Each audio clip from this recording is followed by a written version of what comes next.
मुख्यमंत्री फडणवीस आणि दोन्ही उपमुख्यमंत्री आज दिल्लीच्या दौऱ्यावर. राम सुतार यांना महाराष्ट्र भूषण पुरस्कार प्रदान करणार.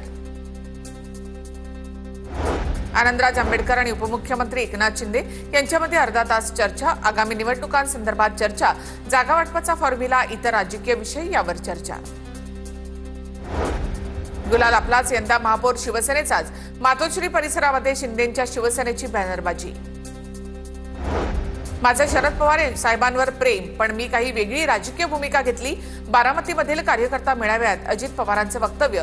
काही माणसं जोडायची असतात, झालं गेलं गंगेला मिळालं, असंही वक्तव्य. ठाकरेंच्या सेनेचे खासदार राजाभाऊ वाजेंचे काका हेमंत वाजे यांचा भाजपमध्ये प्रवेश. नाशिकच्या सिन्नर नगर परिषदेच्या निवडणुकीमध्ये नवा ट्विस्ट. मंत्री गिरीश महाजन यांच्या उपस्थितीमध्ये पक्षप्रवेश.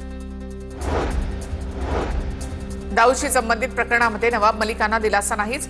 मलिक कुटुंबियांच्या कंपनीला दाऊदशी संबंधित पीएमएलए प्रकरणामध्ये आरोपमुक्त करण्यास मुंबई सत्र विशेष न्यायालयाचा नकार.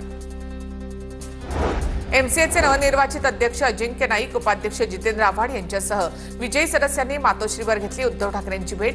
ठाकरेंनी अभिनंदन करत पुढील वाटचालीसाठी शुभेच्छा दिल्या. मराठा बिझनेस कॉन्क्लेव्हसाठी 28 आणि 29 नोव्हेंबरला मनोज जरांगे पाटील मुंबईमध्ये येणार. वरई डोममध्ये ग्रँड ओपनिंग होणार. जरांगे पाटलांचा 2 दिवस मुक्काम असेल. महाराष्ट्र विधानसभा निवडणुकीनंतर राज्यामध्ये गेल्या 7 महिन्यात तब्बल 14 लाख मतदार वाढले. जुन्या यादीमधील 4 लाख नावं वगळण्यात आली. नव्या यादीनुसार राज्यातील एकूण मतदारांची संख्या 9,84,96,626. दिल्ली स्फोटानंतर रायगड जिल्ह्याच्या सागरी किनारपट्टीवर 24 तास कडेकोट वॉच.